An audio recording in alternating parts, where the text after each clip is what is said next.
Hello everyone, today I'm going to demonstrate how to complete a hard copy paper assignment using an iPad, Apple Pencil, and the Notability app.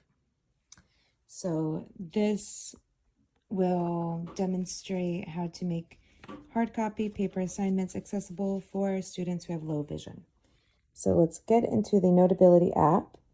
And to begin a new note, on the top right hand corner there's a blue button that says New with a plus sign, and we are going to select that. Okay. It will bring you to a blank page, and there is a menu of some editing tools at the top, but looking at the bottom of the page, I'm going to hide my keyboard by the bottom right-hand button, and we're going to take a photo of our hard copy assignment. So we're going to select the scan at the bottom menu. I have auto capture on, which I'll demonstrate how that works.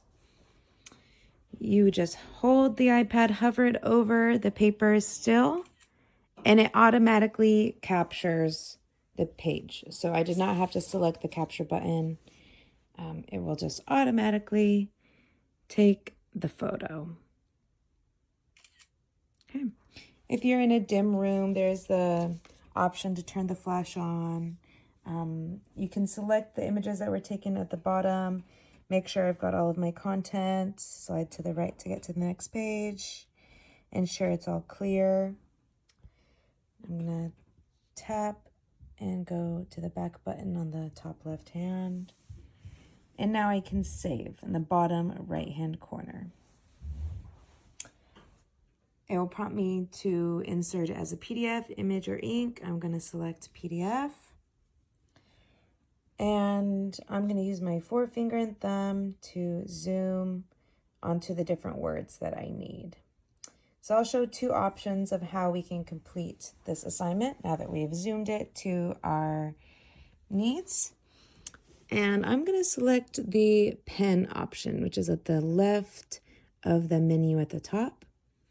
I've got blue ink selected, but if I tap on the color again, other colors come up I can choose from. And there's also the thickness of my pen.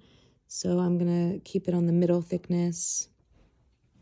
And then I can now just use my Apple Pencil to write in an adjective. So where to describe something, I'm going to write short. Okay, and if you mess up, you can use the erase up here. So my S looks a little messy right there. So I will select my S and it erased the whole S. If I wanted to just do partial, I could select a partial erase.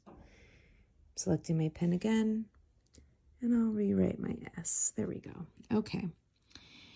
Say handwriting is not accessible. We can use a text box. So the two T's at the top menu is a text box. And so for the noun, I'm going to just tap where I want my text box.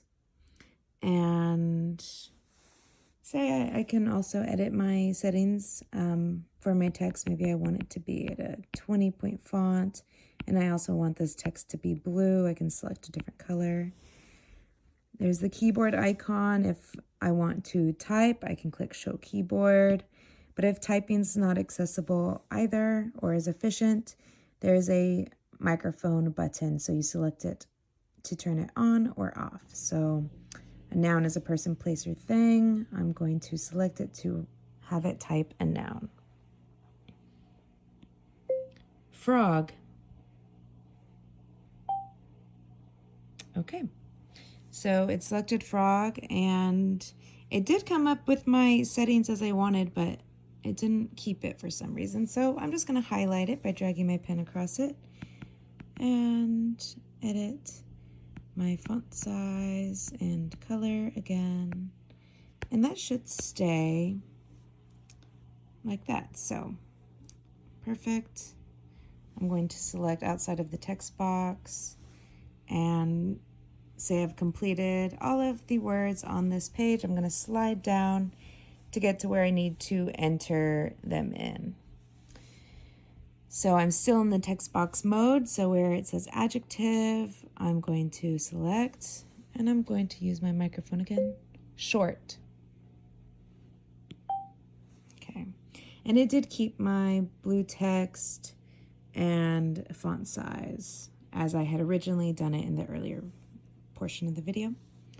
So that is how this assignment can be completed. And once we're all the way done, at the top right hand corner, there's three dots in a circle that we can select to share. So you can publish to gallery, which will save it to your photos, and you can upload it that way. There's share options. You can change the file format. I'll keep PDF and share. And then some more options come up of how we can email it. So we can share it to our notes. I'm going to select more. And the save to files button comes up. So I'm just going to save it to my files. I could rename it by selecting the name down here and editing. And I'll click save at the top right hand corner. So now it's in my files, and I could go to the Google Classroom app and upload it to the student assignment, or if it's in Canvas or whatever learning app your student uses. So if I want to make sure it's saved, I can go to my files and I see my document right here. So that's how this can be completed. Thank you.